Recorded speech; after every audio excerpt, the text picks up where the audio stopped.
बहुत ही खूबसूरत पहाड़ों और नदियों के बीच था परियों का राज्य, जहाँ के महाराज थे सूर्य कुमार। महाराज सूर्य कुमार बेहद ही दयालु और एक अच्छे राजा थे। उनका साम्राज्य बेहद ही खूबसूरत और संपन्न था। उनके साम्राज्य के सभी जानवर, परियां, हर कोई मिलजुल के रहा करते थे। महाराज सूर्य कुमार की बेहद ही खूबसूरत 3 रानियां थी, लेकिन उनकी कोई संतान नहीं थी। इस बात से वो हमेशा दुखी रहते थे। लेकिन कुछ सालों में ही होता है एक चमत्कार। उनकी बड़ी रानी गुलाबी परी जन्म देती है एक नन्ही परी को।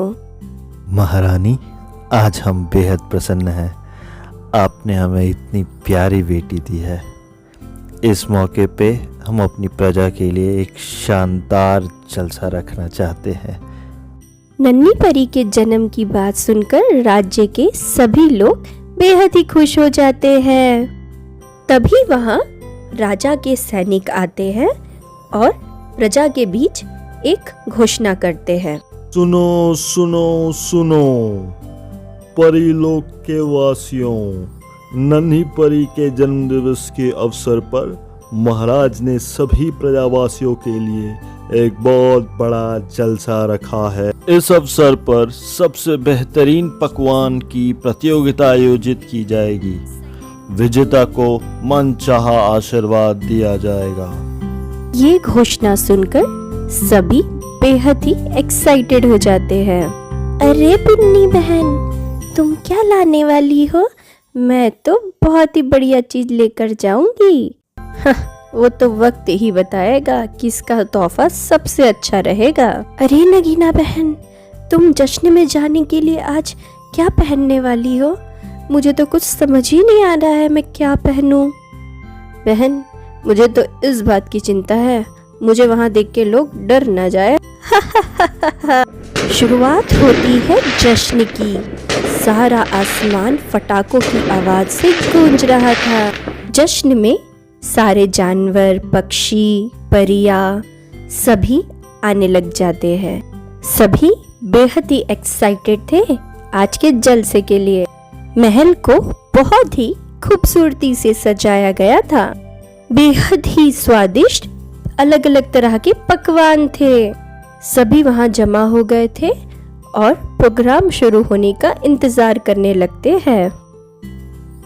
तभी तीनों रानियां, नीली परी, लाल परी और गुलाबी परी, बेहद ही खूबसूरत कपड़ों में तैयार होकर वहां उपस्थित हो जाती है।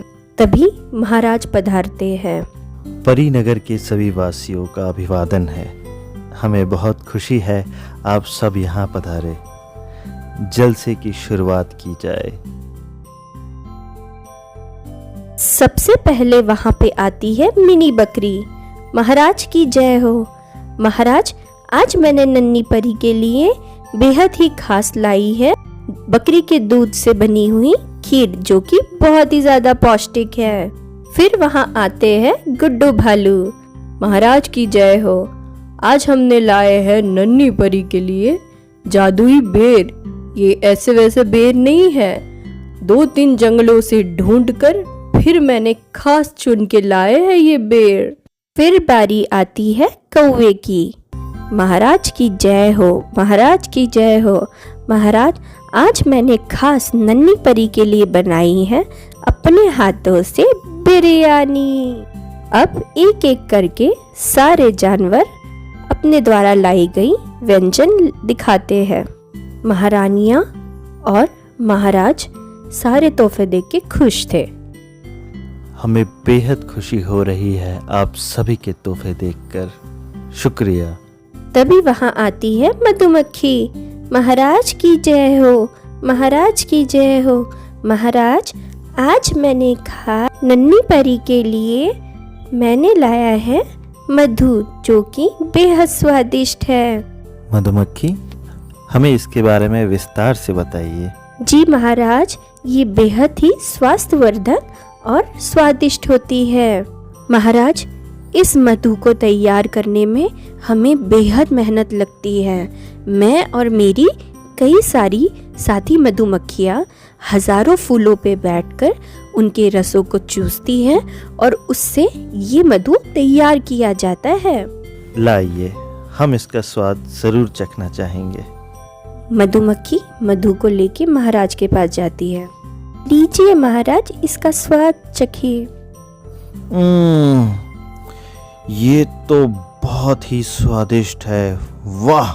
महाराज, इतने स्वादिष्ट और गुणकारी मधु के लिए हम धन्यवाद करते हैं। महाराज, हम हमारी नन्ही परी का पहला अन्नप्राशन इस मधु से करना चाहते हैं।